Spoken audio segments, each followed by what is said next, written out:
I might not necessarily want to be responsible for a kid that isn't his. So I got a clip here.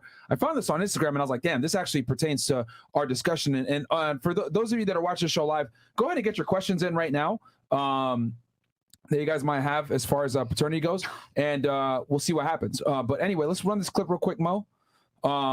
So let's refresh it and unmute. And then guys call in. They work at DNA testing centers. One guy had to quit. One guy still works there. He told me 40% of the children are not the man's child.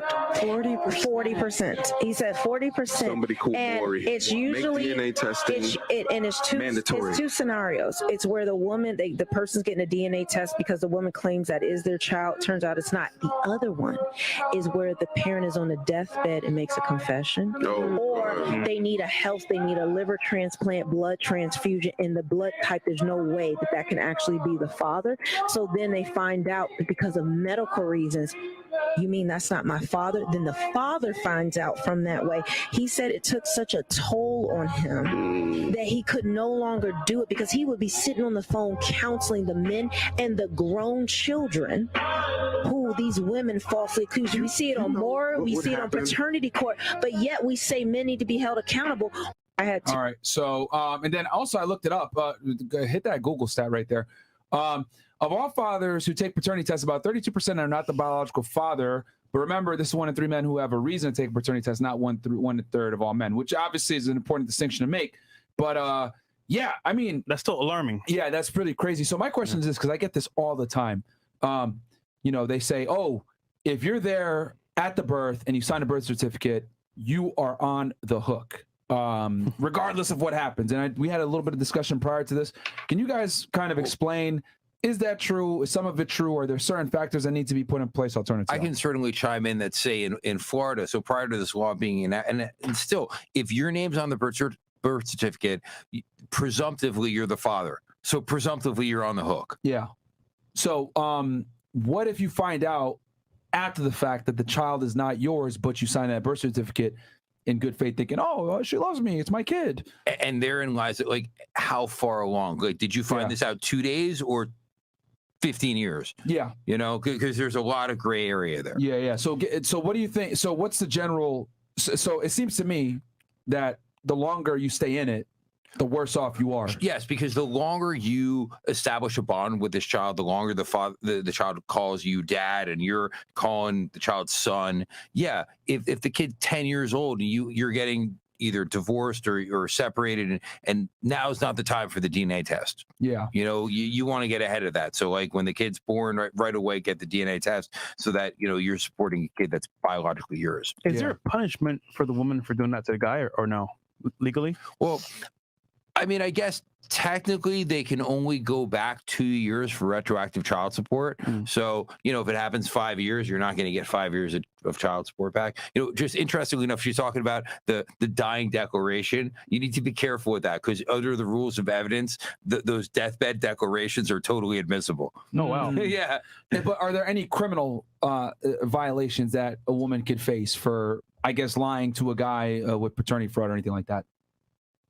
Not that I can think of. Right? That is scary. However, I mean, I wonder, right? I wonder if you could sue for damages, however, and try to recuperate some of the money. For example, something that screams at me would be fraud in the inducement. That would be the first cause of action, right? I fraudulently induced you into, you know, spending all this money on us or whatever. And I have not litigated this. So if anybody is interested, I'm happy to use it as a guinea pig and see if it works. I'm sure I'm not the first one to think of this idea. Yeah. And it probably has been litigated. I'm just not familiar with that. You know, but I'm sure somewhere there's a pissed off enough guy that had enough money that went and hired a lawyer and said, I want to sue this woman for, you know, having me spend all this money and it wasn't my child. But could you imagine the time, money, effort spent on a kid that's not yours? You gave your soul to this kid and kind of find out it's not your kid. I mean, I'll be pissed for too. $99.95 at CVS, you could have that DNA test and just gotten ahead of it, you know. Yeah. So to me, it seems for everyone that's watching this show, if you have a child, you need to do a DNA test. No matter what. No matter what. Yeah. I have clients that they'll get that letter. They get the letter from the state attorney's office. I know for me personally, like when I get letters, I'm not too worried unless it's the Florida Bar or the IRS. But the Department of Revenue, because you might be the father, that's going to get your attention. Yeah. So when you get that letter and you're getting dragged in, you know, the defense is DNA test. You know, I'm not the father. You do it then and there when you get that nasty letter. Yeah.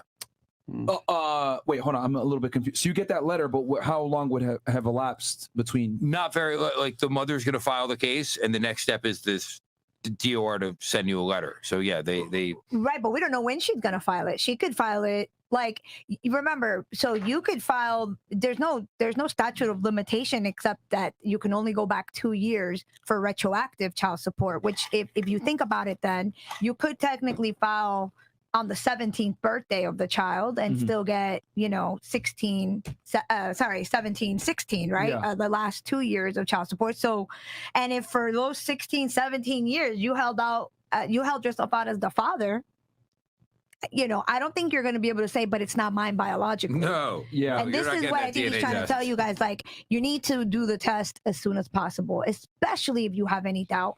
And if you don't have any doubt, I could see how this could be a very awkward situation and conversation and very uncomfortable. Yeah. But you could do it surreptitiously.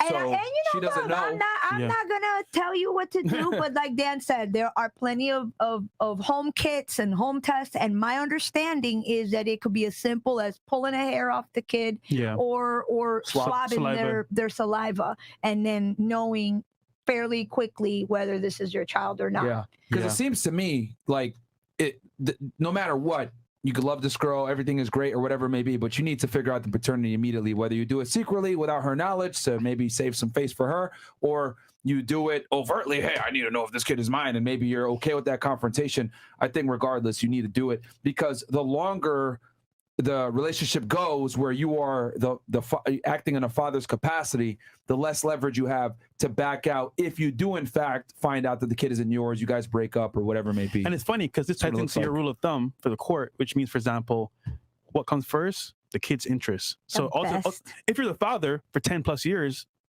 best interest is yours, dad. Even if it's not biological, it's presumed. So the longer you hold yourself out, the more liability you have and exposure. Okay, let's say this. Let's say you are with the woman for 2 years and y'all break up, whatever it may be, right? For any reason. And then she files, like you said before, she files to get child support from you. And then in that case, you would immediately fight it for saying, I don't think the kid is mine with paternity, right? Right. And that's, you know, when you hit that 2-year-old, now all of a sudden you're hitting that gray area, because a 2-year-old child could develop that bond, but it may not be that bond of like the 5 or 6-year-old. But now you're in that gray area, and it's case by case basis. Okay. But point being, you want to get that DNA test. Let's say you left because you thought the kid wasn't yours. I mean, that's maybe one factor a court could consider in the totality of the circumstances. Gotcha. Yeah.